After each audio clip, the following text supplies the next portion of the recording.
할렐루야. 우리 좌우로 또 앞뒤로 또 가정에서도 함께 인사 나누겠습니다. 사랑하고 축복합니다. 또 건강하세요 하고 한번 인사하겠습니다. 예, 반갑습니다. 감사합니다.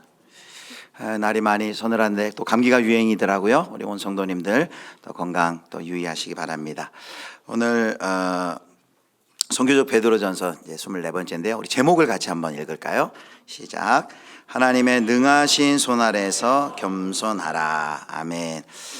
지난주에는 5장 1절부터 4절까지 그 장로들에게 주는 권면을 살펴봤습니다. 거기 너희 중 장로들에게 권하노니 라고 할 때 그 장로들은 장로교 지금 제도회에서 임직해서 세워진 그 직분의 장로를 이야기하는 것이 아니고 교회의 어른, 교회 영적 지도자, 그러니까 장로를 포함해 뭐 권사, 또 목사, 그리고 양들을 목양하는 그런 목자, 교사, 영적인 지도자를 지칭하는 것으로 이해하면 되겠습니다.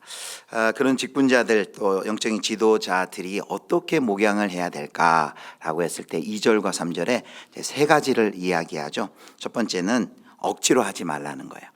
대신 하나님의 뜻을 따라 자원해서 자진해서 양을 쳐라라는 것이고요. 두 번째는 이제 더러운 이득이라고 되어 있는데 이익을 위하여 사역하지 말고 즐거움으로, 기꺼이라는 건 즐거움으로 사역해라 이렇게 말합니다. 마지막은 지도자라고 주장하고 군림하지 않고 직접 솔선수범하는 좋은 모범을 보여라라고 이렇게 이야기합니다. 어떻게 하나님이 세워주신 이 직분자로 또 영적 지도자로 이렇게 성도들을 기꺼이 기쁜 마음으로 자원하는 마음으로 목양하는 자리에 나아갈 수 있을까요? 거기 1절에 보면 사도 베드로가 자기 자신을 그리스도의 고난의 증인이라고 고백한 것에서 우리가 힌트를 얻었습니다. 그리스도의 고난의 증인이란 것은 사도 베드로가 그리스도의 고난에 참여했다는 의미보다도 나중에는 참여했지만 사도 베드로도 처음부터 그리스도의 고난에 참여한 게 아니죠. 그가 예수님을 부인하고 배반하고 도망갔던 실패자였습니다.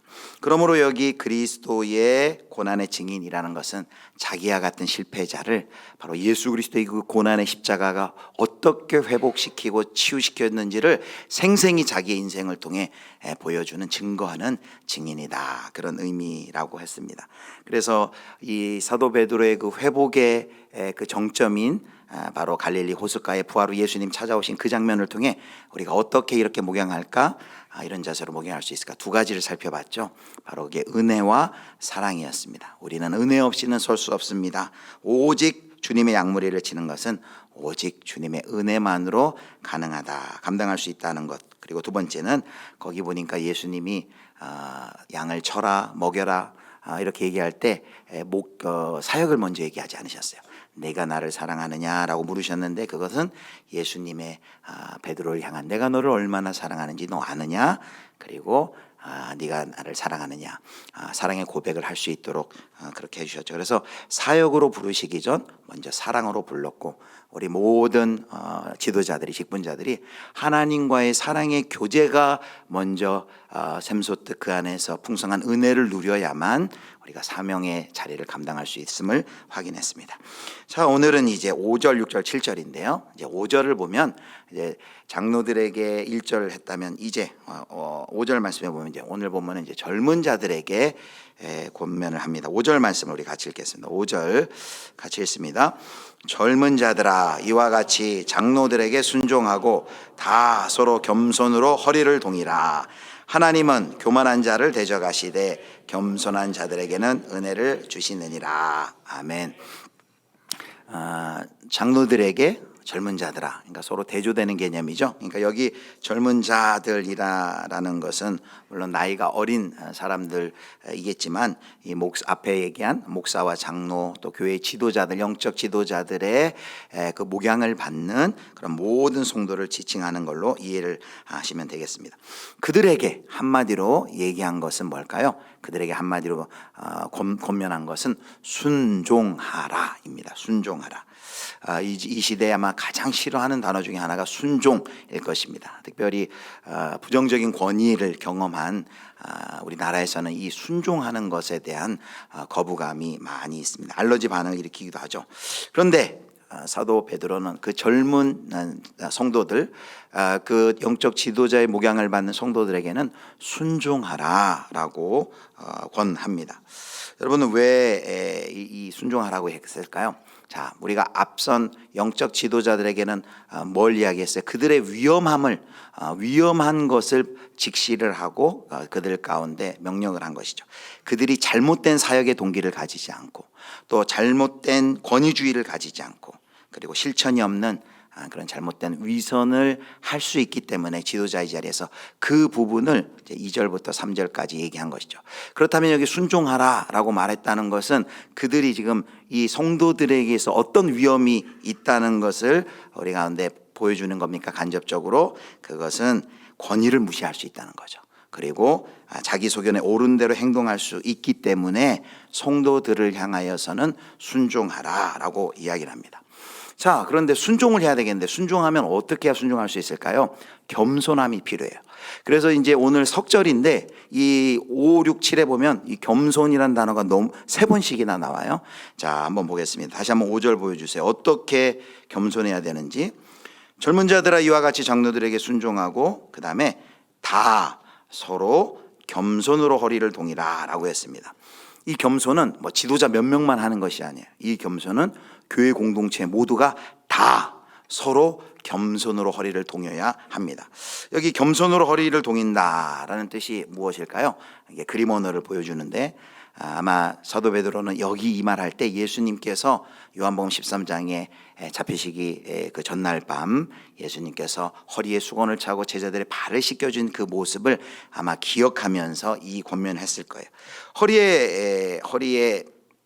허리를 동이라라는 것은 그 당시 노예 종들이 옷에 이제 앞치마를 둘러 종인 것을 표시하는 것을 의미합니다. 일을 하기 위함인 것이죠.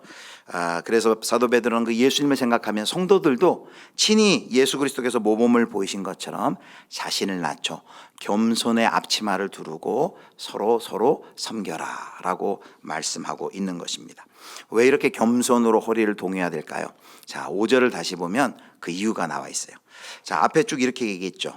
젊은 자들아 이와 같이 장로들에게 순종하고 다 서로 겸손으로 허리를 동이라.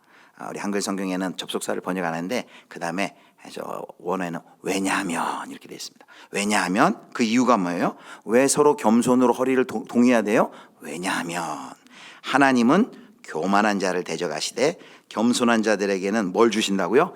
은혜를 주신다. 교만하면 하나님을 대적하는 거래요. 교만하면 하나님을 적대시하는 거고 하나님의 대적이 되는데 겸손한 자에게는 은혜를 주신다라고 말합니다. 여기 베드로전서 5장 5절의 말씀은 잠언 3장 34절을 인용한 거예요. 한번 보겠습니다. 제가 읽습니다. 진실로 그는 거만한 자를 비웃으시며 겸손한 자에게 뭘 베푸신대요? 은혜를 베푸시나니라고 말하고 있습니다. 자, 여기서 우리는 이제 겸손이 어떻게 우리 그리스도인들에게 이 겸손이 나올 수 있는지를 여기서 우리가 깨달을 수가 있습니다. 통찰을 얻을 수 있어요. 여러분, 그리스도인의 겸손한 사람 하면 여러분 뇌리에 겸손한 사람 하면 어떤 분이 또 어떤 모습이 떠올라요?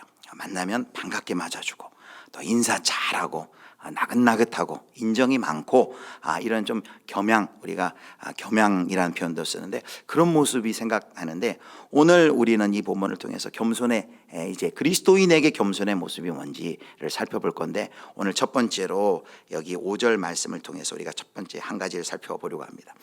여러분 고린도전서 4장 7절을 보면 사도 베드로가 그 고린도 성도들에게 이렇게 얘기합니다. 고린도전서 4장 7절 말씀 우리 호산나 찬양대가 읽겠습니다. 시작. 누가 너를 남달리 구별하였느냐? 내가 받았은즉 어찌하여 받지 아니한 것 같이 자랑하느냐? 아멘.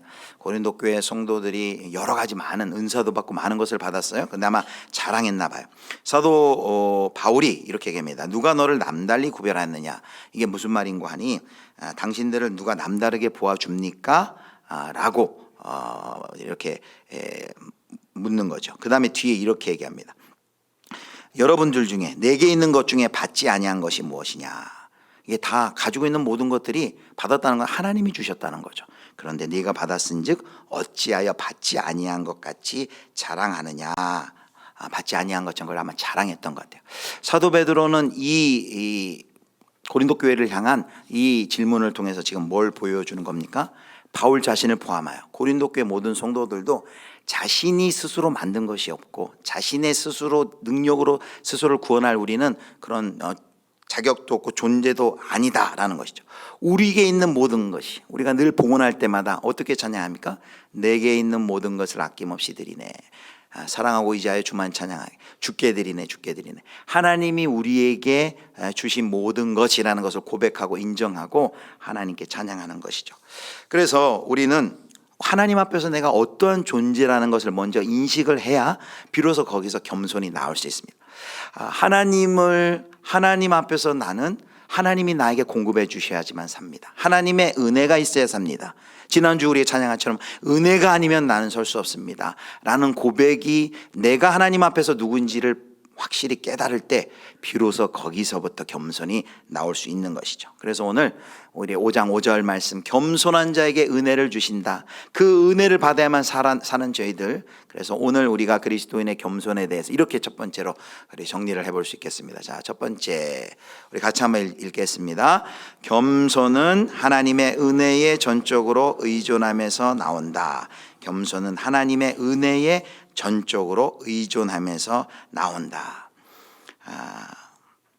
나는 죄와 정욕으로 가득한 존재이고 내 안에 선한 것이 없고 내가 나 스스로를 구원할 그런 능력이 없는 자인 것. 하나님의 도우심 없이는 나는 정말 한순간도 살 수 없는 존재입니다 라는 것을 알고, 자신의 한계를 알고 하나님의 은혜를 구하는 자. 그래서 여기 겸손은 바로 그 하나님의 은혜에 전적으로 의존하면서 나온다라는 것이죠. 사랑하는 우리 예수비전교회 모든 성도 여러분, 저와 여러분도 마찬가지죠. 우리가 하나님 앞에 서면 어떠한 존재입니까? 우리가 뭘 만들고 뭘 하고 하나님 앞에 다 티끌과 같이 참 허무한 것들이죠. 우리가 만들 수 있는 거 없고 우리의 능력으로 할 수 있는 것 우리는 없습니다. 우리는 주의 은혜가 아니고서는 하나님의 도우심이 없이는 한순간도 살 수 없는, 은혜 아니면 설 수 없는 존재라는 것을 날마다 고백하시는 우리 예수비전교회 성도님들 되시기를 주님의 이름으로 축원합니다. 지난 3일간 말씀 사경하면서 제가 큰 거 하나를 깨달았어요. 뭐냐면 우리 예수비전교회 성도님들이 아멘을 잘 안 하시는 줄 알았는데 너무 잘 하시더라고요. 그래서 제가 깨달았어요. 이게 문제가 이 이게 성도님들이 못하는 게 아니라 설교자가 아멘할 기회를 못 드렸다. 그래서 이제 오늘부터는 설교할 때 아멘할 수 있는 기회를 자주 드리도록 하겠습니다. 바짝 긴장하시다가 아멘 타임이구나 하면은 입술이 아니라 믿음의 고백으로 그렇게 아멘 하시면 좋겠습니다. 이제 두 번째 하겠습니다. 자, 이제 5장 6절에 가면 5절은 이제 젊은 자들에게 했는데 6절과 7절은 모든 그 앞에 장로들, 영적 지도자들, 그리고 젊은 자 모두를 향해 6절과 7절에 이야기해요. 자, 6절부터 보겠습니다. 자, 6절 우리 같이 읽습니다. 그러므로 하나님의 능하신 손 아래서 겸손하라. 때가 되면 너희를 높이시리라. 아멘. 네, 오늘 여기서 요절을 오늘 설교의 제목을 따왔죠. 하나님의 능하신 손 아래서 겸손하라. 여러분, 겸손한 건 알겠어요. 5절에도 얘기했어요. 겸손으로 허리를 동이라 했는데 다시금 6절에 그러므로 라면서 또 겸손을 얘기하는데 이번에는 어떻게 얘기해요? 하나님의 능하신 손 아래서 겸손하라. 여러분, 겸손하라 그냥 얘기하면 됐지 왜 여기 6절에 하나님의 손 아래서 겸손하라 라고 지금 사도 베드로가 얘기할까요? 여러분, 하나님의 손이 특별히 여기 그냥 손이 아니라 하나님의 어떤 손이에요? 능하신 손, 권능의 손이에요. 그 하나님의 권능의 손 아래서 겸손하라 라고 얘기했습니다. 여러분, 하나님의 손은 뭘 구약에서 많이 상징합니까? 하나님의 이 손은 주권을 상징해요. 하나님의 능력을 상징해요. 하나님의 일하심을 상징합니다. 하나님의 임재와 인도하심에 하나님의 능력의 손이 표현돼요. 그런데 그 하나님의 주권과 능력을 의지하는 그 하나님의 능력의 손 아래서 겸손하라 라고 이야기를 합니다. 왜 이렇게 이야기를 했을까요? 다시 우리 영적 지도자들에게 권면한 내용과 젊은 자들에게 권면한 내용을 우리가 다시 한번 살피도록 하겠습니다.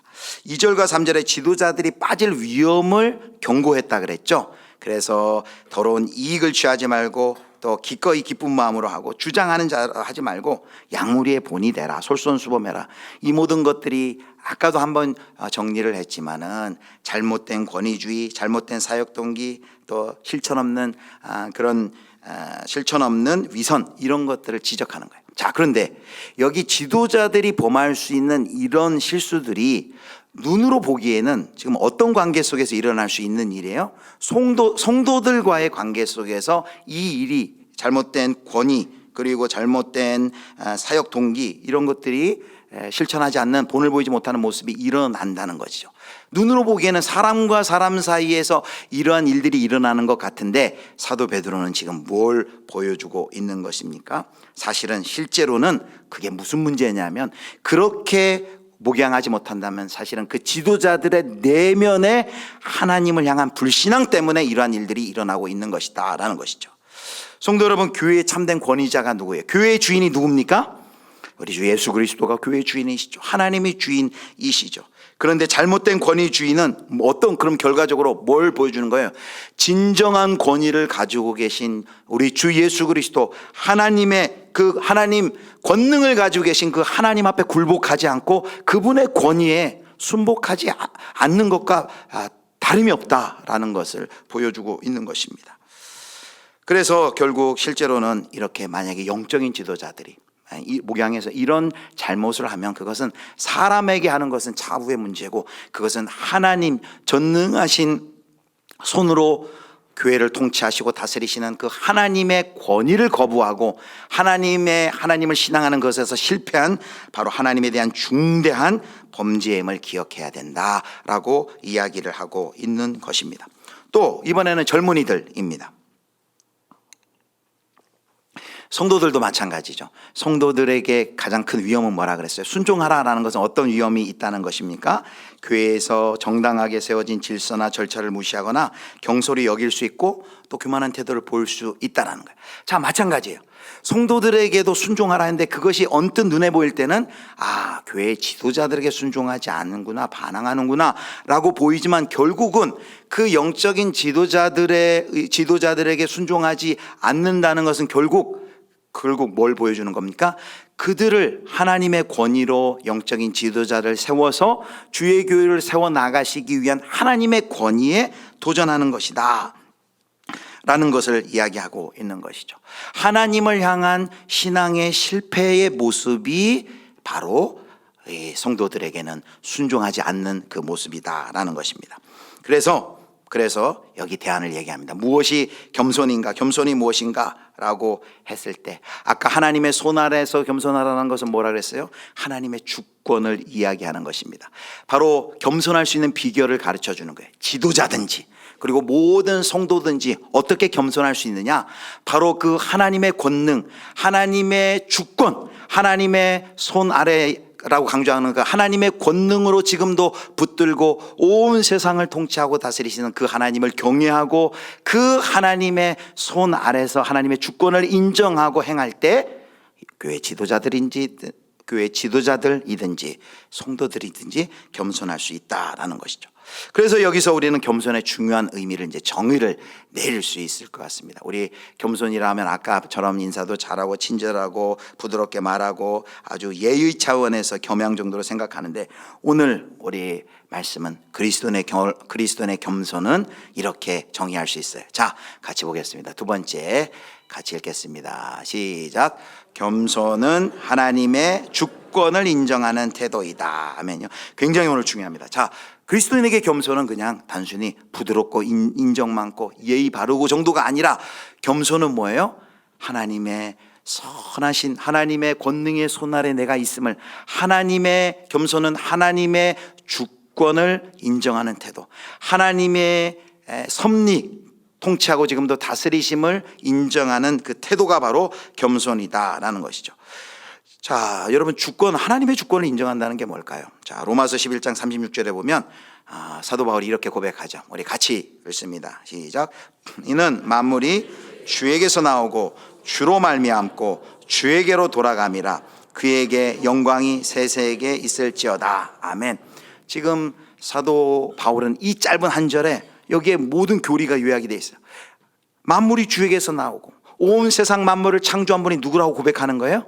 창조주 하나님, 하나님이 온 세상을 창조하셨습니다. 주로 말미암고 하나님께서 온 세상을 지금도 통치하고 다스리시고 섭리하고 계십니다 고백하는 겁니다. 주에게로 돌아갑니다. 하나님의 뜻과 계획대로 이 세상이 하나님의 뜻대로 완성될 것이다 라고 온 세상의 시작과 마지막 그리고 경영을 다스리고 계시는 하나님의 주권과 섭리를 고백을 하는 것이죠. 자, 저와 여러분이 만약에 정말 이 하나님의 주권을 고백하고 하나님이 나의 인생을 붙들고 계시고 하나님이 우리 교회를 붙들고 계시고 하나님이 역사의 주관자이시고 그분의 뜻대로 온 우주의 인류의 역사를 하나님의 뜻대로 완성하신다라는 것을 우리가 진정으로 그 하나님의 주권을 인정하는 겸손한 자로 우리가 살아간다면 여러분 우리의 삶 가운데 어떠한 일들이 일어날까요? 제가 예화를 하나 드리도록 하겠습니다. 우리 그 노예 안에 승동교회라고 있어요.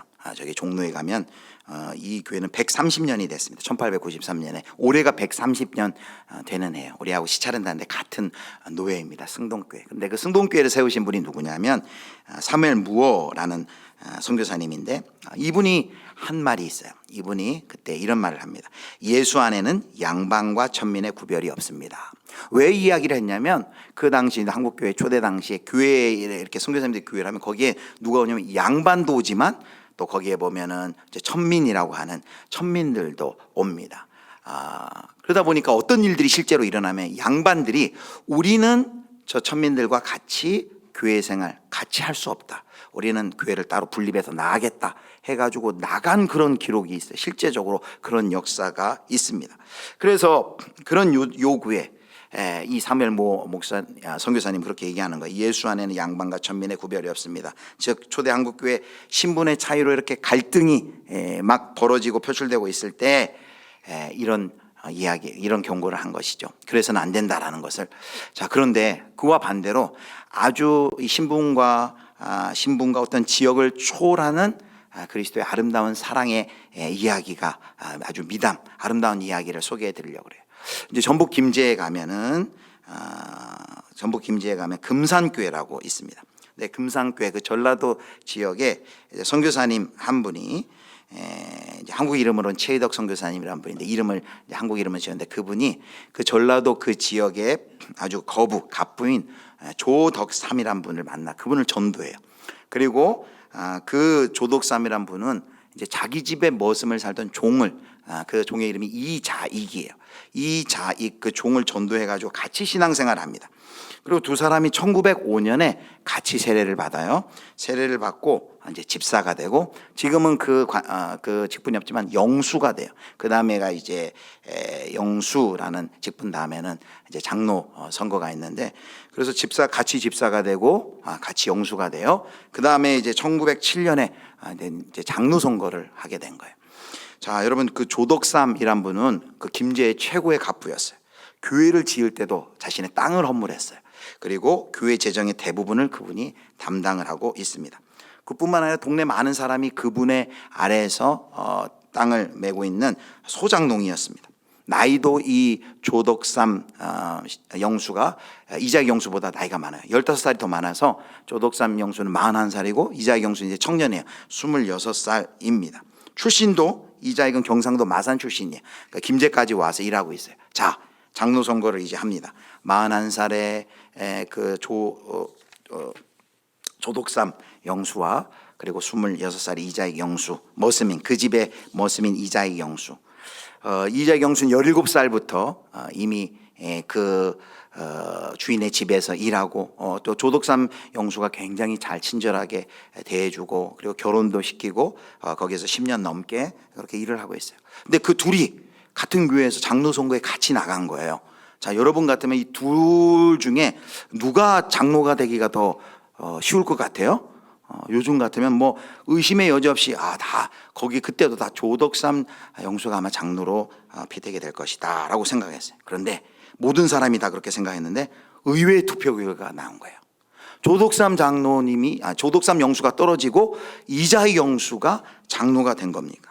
이게 이제 이 성도들도 이거 큰일 난 거예요. 이제 이거 어떡하나. 이게 말이 안 되는 상황이 벌어진 거예요. 이 신분을 진짜 뛰어넘고 지역을 뛰어넘는 그런 일이 일어났어요.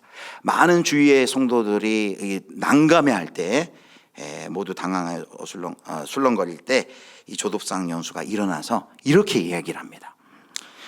우리 금산교회는 참으로 훌륭한 일을 해냈습니다. 저희 집에서 일하고 있는 이자익 경수는 저보다 신앙의 열의가 대단합니다. 참으로 감사합니다. 나는 하나님의 뜻을 겸허히 받아들여 이자익 장로를 잘 받들고 더욱 교회를 잘 섬기겠습니다. 이건 이분이 그냥 인사치레 말이 아니었어요. 이분이 삶으로 보여줘요. 이분도 이제 이분이 죽을 때까지 그 이자익 장로를 이제 섬깁니다. 어떻게 섬기냐면 이자익 장로가 된 후에 어디를 들어가냐면 평양신학교를 들어가요. 1910년부터 15년까지 평양신학교에서 입학하여 공부할 때 그의 모든 학자금, 생활비를 다 대줍니다. 그리고 그가 신학교를 졸업하고 목사 안수를 받았을 때 그를 담임 목사로 그 교회에 청빙해서 훌륭하게 그 장로로 그 담임 목사님을 잘 섬깁니다. 여러분 얼굴이 궁금하지 않으세요? 한번 보겠습니다. 보면은 왼쪽에 있는 분이 오른쪽에 있는 분이 바로 조덕삼 장로님이고 왼쪽이 이자익 목사님입니다. 우리 교단에서도 아주 큰 이제 지도자신데 그 이 두 분의 관계가 그렇게 아름다운 관계입니다. 금산교회 한번 볼까요? 김제 가시면 한번 들러보셔도 좋을 것 같아요. 금산교회 모습이고 내부의 모습. 내부 이렇게 박물관처럼 기념할 수 있도록 해놓고 또 외부에서 최근에 금산교회 모습은 이런 모습이라고 합니다. 저도 가보지 못했는데 지나가면서 한번 가보고 싶습니다. 성도 여러분 이 조독삼 장로님이 어떻게 신분을 뛰쳐나면서 얼마나 자존심 상해요. 그러니까 보통 실제로 그 당시 한국교회 초대교회 이런 일이 있으면 교회를 분립해서 나가고 이런 엄청난 교회의 분쟁과 어려움이 있을 수 있는데 이분이 어떻게 이렇게 겸손할 수 있을까요? 조독삼 장로님의 온유함과 겸손함 때문일까요? 물론 그럴 수 있죠. 그러나 제가 말씀드리고 싶은 분은 조독삼 장로님 우리가 두 번째 우리가 살펴본 것처럼 그는 뭘 인정했습니까? 하나님의 주권을 인정했어요. 하나님이 이번 우리 공동체를 통해 이자익 영수를 하나님이 세우셨다.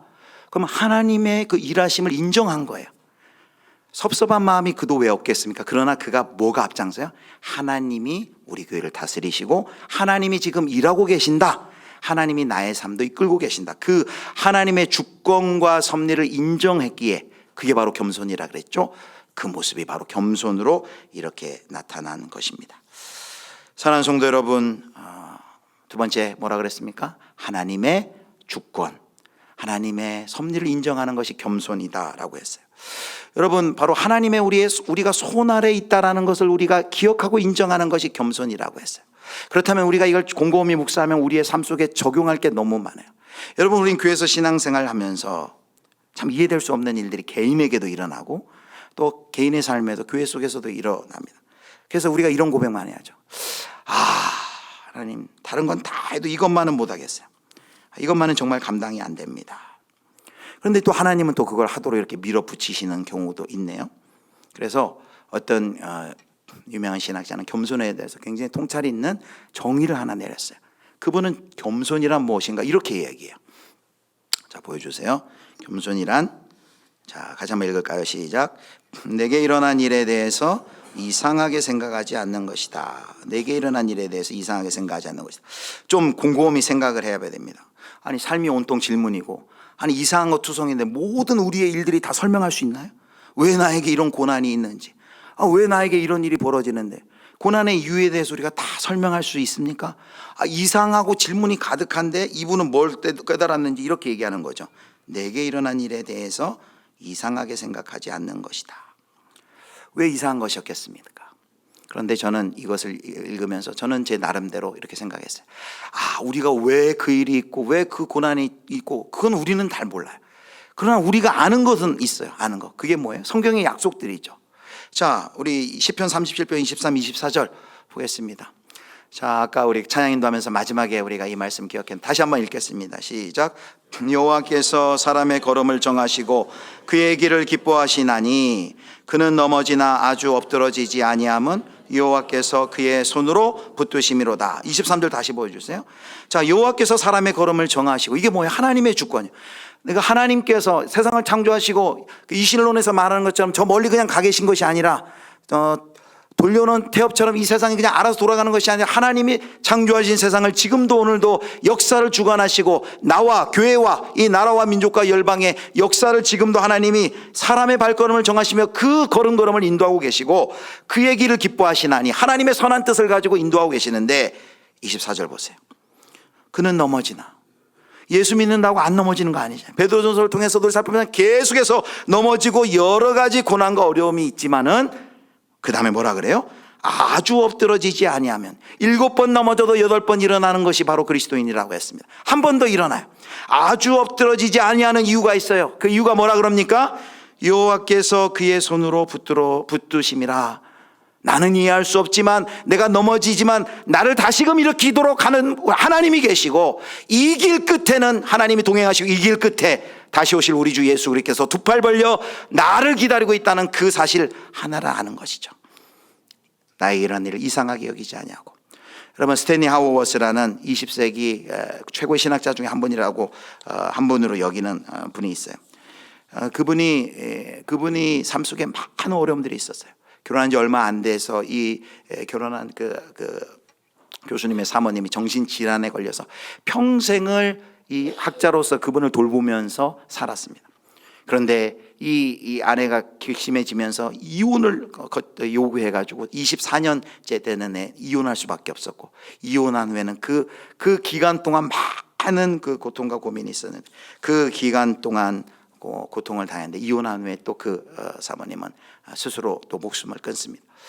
많은 사람들이 물어봐요. 이분에게는 대답이 있겠지. 윤리학자인데 왜 그런 고난이 그에게 있을 것인지 그분은 알 수 있지 않을까 하고 그분에게 질문을 합니다. 근데 스탠리 하워스가 이렇게 대답을 합니다. 뭐라고 얘기하냐면 나는 기독교 신자다. 사람들은 내가 이런 질문에 답변을 가지고 있을 것이라서 짐작한다. 난 이런 질문에 뭐라 답변해야 좋을지 전혀 모른다. 내가 기독교 신학자로 살면서 배운 것이 있다면 우리가 이런 질문에 답변하지 말아야 한다는 사실 정도가 될 것이다. 정답이라고 짐작하는 것은 기독교를 설명으로 폄하시킬 뿐이다. 그리고 이렇게 얘기해요. 기독교인이 된다는 것은 답이 없이 사는 것을 배우는 것이다. 기독교인이 된다는 것은 답이 없이 사는 것을 배우는 것이다. 왜 이런 일이 나에게 일어나는지 이유도 알 수 없고 이상한 일 가득한 그 세상 속에서 우리가 묵묵히 버티면서 이 길 끝에 다시 오실 우리 주 예수 그리스도가 계시고 이 넘어짐이 나를 망하게 하는 넘어짐이 아니라 하나님 나를 불쌍히 긍휼히 여기서 나를 붙들어 줄 것을 알기 때문에 우리가 그 하나님의 손 아래 내가 있다는 것을 알기 때문에 우리가 그것을 고백하는 겸손의 삶을 우리가 살 수 있는 것이죠. 사랑하는 성도 여러분, 저와 여러분도 꼭 기억하시길 바랍니다. 우리는 다 모르지만 뭔 알아요? 하나님의 권능의 손에 저와 여러분이 그 손 아래에 있음을 믿으시는 은혜가 있기를 주님의 이름으로 축원합니다. 그것을 믿는 것이 믿는 그 태도가 바로 겸손이라고 했습니다. 그냥 인사 잘하고 친절하게 하고 뭐 이런 겸양 정도가 아니라 하나님이 온 세상을 다스리시고 주관하시고 나의 인생을 붙들고 온 역사를 주관하시는 하나님의 그 주권과 섭리를 굳게 믿는 것, 그것이 바로 겸손이라는 거예요. 자, 그렇다면 또 이렇게 우리가 종용해 볼 수 있죠. 그렇게 믿는다면 겸손이 전혀 엉뚱하게도 엉뚱한 모습으로 나와 있을 수 있어요. 우리는 겸손이라면 어떻게 해요? 뭘 부탁하면 제가 뭘요? 저는 못합니다. 저 같은 것이 뭘 못합니까? 집사님 한번 교사 이번부터 한번 하시죠. 저는 못합니다. 저는 아이들 싫어합니다. 저는 못합니다. 찬양대 한번 해주죠. 저는 목소리도 안 좋고 음치입니다. 못합니다. 목자 한번 해주시죠. 목자, 그거 골치 아픈 거 아닙니까? 저는 못합니다. 못합니다. 저는 그런 실력이 없습니다. 은사가 없습니다. 여러분, 그렇게 말하는 걸 겸손으로 우리가 알아요. 그런데 여러분, 만약에 아니라 성경이 오늘 뭐라고 얘기해요?